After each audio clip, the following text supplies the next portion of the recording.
My future sister-in-law said my mother's wedding dress wasn't good enough for her family. I then discovered she had been creating fake text messages to break up my engagement while secretly sabotaging my wedding behind my back. I, 27F, never thought I'd be sharing this story, but the events leading up to my wedding have left me completely heartbroken and revealed a side of my future sister-in-law that I never knew existed. What started as small suggestions about my wedding quickly turned into a calculated plan to take over the most important day of my life. I met James, 29M, 3 years ago at a charity fundraiser. He was volunteering at the event, helping organize activities for children with special needs. As a pediatric nurse, I was immediately drawn to his gentle nature and kind heart. We clicked instantly, sharing the same values and dreams for the future. James comes from a wealthy family. His father owns a successful chain of hotels, and they're well known in our city's social circle. Despite their status, James has always been humble and down to earth. His sister Victoria, 32F, however, is a different story. She's always been particular about maintaining their family's image and social standing. When James proposed last year, I was overjoyed. We decided on a spring wedding, wanting to honor my late mother's memory by getting married in May, her favorite month. Mom passed away from cancer 5 years ago, but she left me her wedding dress, hoping I would wear it someday. It's a beautiful, vintage gown that she had carefully preserved. The problems started during our engagement party. Victoria appointed herself as our unofficial wedding planner, saying she had connections that would make our wedding perfect. At first, I appreciated her help. Planning a wedding while working full-time isn't easy, and she seemed genuinely excited to be involved. But soon, her suggestions became demands. She started changing our choices without consulting us. The intimate garden venue we loved was too simple. She insisted we use her friend's luxury hotel instead. The local bakery that made my mom's favorite vanilla cake wasn't sophisticated enough. She wanted an imported chocolate cascade. Every decision we made was wrong in her eyes. James tried to manage his sister's interference, but Victoria would guilt-trip him about family traditions and expectations. She'd remind him how their mother had always dreamed of a grand society wedding for her children. When I stood firm about keeping some of our original plans, Victoria would make passive-aggressive comments about how I clearly didn't understand their family's status. Things escalated when Victoria started showing up at my workplace to discuss wedding details. She'd arrive during my lunch breaks, armed with magazines and vendor catalogs, insisting we needed to upgrade our choices. My colleagues noticed how stressed these visits made me, but Victoria dismissed my discomfort as wedding jitters. The breaking point came last week. I was at the local alterations shop for my first fitting, bringing my mother's dress out of storage. I'd spent the morning carefully removing it from the preservation box, tearing up as I remembered how Mom used to let me try it on when I was little, the hem pulling around my feet as I twirled in front of her mirror. The dress still smelled faintly of her perfume, lily of the valley and jasmine. Mrs. Chen, the seamstress, has been in business for 30 years and had actually done alterations for my mom's friends back in the day. When I first brought the dress in for consultation, she had teared up, saying she remembered my mother wearing it. She was excited to work on such a beautiful vintage piece, telling me how they don't make lace like that anymore. But when I arrived for my fitting, something was wrong. Mrs. Chen's usual warm smile was missing, and her hands shook slightly as she helped me hang up my coat. Her eyes kept darting to the storage room where they kept clients' dresses, and she seemed reluctant to meet my gaze. "Is everything okay, Mrs. Chen?"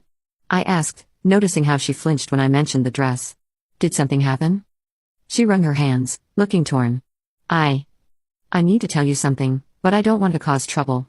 Her voice was barely above a whisper. "Your future sister-in-law came to see me yesterday." My stomach dropped. "Victoria was here? Why?" Mrs. Chen's eyes filled with tears. "She wanted me to damage your mother's dress during alterations. Small things at first, a snag in the lace, a pulled thread in the beading. Then bigger things, like accidentally spilling coffee on it or making a wrong cut that couldn't be fixed." I felt like all the air had been sucked from the room. "She what?" "She offered me 3 times my usual rate," Mrs. Chen continued, pulling out an envelope. "Said it would be better for everyone if there was an accident with the dress.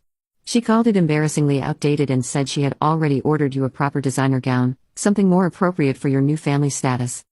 My legs gave out, and I sank into one of the fitting room chairs. Mrs. Chen hurried to show me texts from Victoria, detailing exactly how she wanted the dress ruined. She'd even sent pictures of the designer dress she'd ordered, a modern, sleek gown that looked nothing like my mother's vintage lace dress. "I would never," Mrs. Chen said firmly, squeezing my hand. "Your mother was always kind to me, even invited me to your 5th birthday party when you were little. I could never destroy her dress. But I thought you should know what your sister-in-law is planning." I was stunned. The dress was the only piece of my mother I would have with me on my wedding day. Victoria knew this. I had tearfully shared this story during our first wedding planning meeting. The fact that she would try to destroy something so precious to me was beyond cruel. I left Mrs. Chen's shop in a daze, clutching my mother's dress to my chest. My hands were shaking so badly I could barely drive. I called James, but it went to voicemail. He was in meetings all afternoon. This couldn't wait. I needed answers now. 20 minutes later, I pulled up to Victoria's house. Her car was in the driveway, and I could see lights on in her home office. Part 2. My future sister-in-law said my mother's wedding dress wasn't good enough for her family. I then discovered she had been creating fake text messages to break up my engagement while secretly sabotaging my wedding behind my back. Without bothering to ring the doorbell, she'd given me a key months ago for wedding planning emergencies. I went straight to her office. I found her surrounded by wedding magazines and vendor catalogs, looking up with mild annoyance when I burst in, as if I was interrupting something important. "I just came from Mrs. Chen's," I said, my voice shaking. "Want to explain why you tried to bribe her to destroy my mother's dress?" Victoria didn't even flinch. She carefully marked her place in the magazine she was reading before looking up at me. "Oh, that. I was hoping to handle this more elegantly." "Elegantly? You tried to destroy the only piece of my mother I have left." She sighed, like I was a child having a tantrum. "Look, I understand you have some sentimental attachment to that old dress. But you're joining an important family now. We have standards to maintain, appearances to consider. That dress, while I'm sure it was lovely in its time, simply isn't appropriate for a Phillips family wedding." I couldn't believe what I was hearing. "It's my wedding, Victoria. Mine and James's. Not yours, not your family's." "That's where you're wrong," she said, standing up. "The moment James proposed, it became a family event. The Phillips name carries weight in this city. We have responsibilities, expectations to meet. That dress," she gestured dismissively at the garment bag in my arms, "is something you'd see at a backyard wedding, not a society event. I'm trying to help you fit in properly. Really, you should be grateful." The casual cruelty in her voice, the way she dismissed something so precious to me, made something snap inside. Grateful? For trying to destroy my mother's dress behind my back? For going behind my back to vendors? For trying to take over every single aspect of my wedding? Victoria walked over to a cabinet and pulled out a glossy lookbook. "I've already ordered you a Vera Wang. Much more suitable. Trust me, once you see it, you'll understand why I did this. Sometimes we have to be cruel to be kind." James was horrified when I told him what happened. For the first time, he saw how manipulative his sister had been. He immediately called their parents and told them everything. His mother was shocked. She had no idea Victoria had been behaving this way. Apparently, Victoria had been telling them that I was the one insisting on all the expensive changes, painting herself as the helpful sister just trying to make my dreams come true. Now everything's a mess. James's parents are mortified by Victoria's behavior and have insisted on paying for the original wedding we planned. Victoria's been banned from all wedding planning activities, but she's telling everyone who'll listen that I'm trying to drive a wedge between her and her family. She's even started posting cryptic messages on social media about gold diggers who pretend to be simple and family betrayal. I'm hurt and confused. James has been incredibly supportive, but I can see how much this situation is paining him. We're supposed to get married in 2 months, and instead of feeling excited, I'm anxious about what Victoria might do next. Update 1. The past week has been absolute chaos. After my last post, my inbox was flooded with messages from people sharing their own experiences with Victoria. What I discovered made my blood run cold. This wasn't just about my wedding. It was a pattern of behavior going back years. Sarah, my future cousin-in-law, asked to meet me privately at a cafe far from the family's usual spots. She was nervous, constantly checking over her shoulder as if afraid Victoria might appear. Then she revealed that Victoria had done something similar at her wedding 3 years ago. "It started small," Sarah explained, stirring her untouched coffee. "Victoria offered to help with planning, just like with you. But when I wanted a rustic barn wedding instead of her suggested country club venue, things started going wrong. The accidents began 2 months before Sarah's wedding. Their original venue, a beautiful historic barn they booked a year in advance, suddenly cancelled. The owner claimed they were double booked, even though Sarah had written confirmation of their date. They lost their deposit and had to scramble to find a new venue. Next, their photographer's office was broken into, and only their deposit paperwork was missing. The photographer felt terrible but couldn't hold their date without proof of payment. Even their cake order was mysteriously changed from Sarah's grandmother's cherished recipe to a trendy deconstructed design Victoria had suggested. The worst part was the dress shop incident, Sarah said, her voice shaking. My grandmother's veil, which 4 generations of brides had worn, disappeared from the alterations shop. The security cameras mysteriously malfunctioned that day. We never found it. Sarah had always suspected Victoria but could never prove anything. She kept quiet to keep peace in the family, something she now deeply regrets. After hearing about what Victoria tried to do to my mother's dress, Sarah finally broke her silence and told James's parents everything. But the revelations didn't stop there. James's childhood friend Mike reached out after seeing Victoria's recent social media posts about me. His message made my heart stop. "You need to know what Victoria's been saying about you and James. It's worse than you think." We met Mike at his office after hours. He pulled out his tablet and showed us dozens of screenshots, apparent text conversations between him and James. In these messages, James expressed serious doubts about marrying me. The texts painted me as a gold digger who was playing up the loss of my mother for sympathy. At first, I thought James was having real doubts, Mike admitted. But something felt off.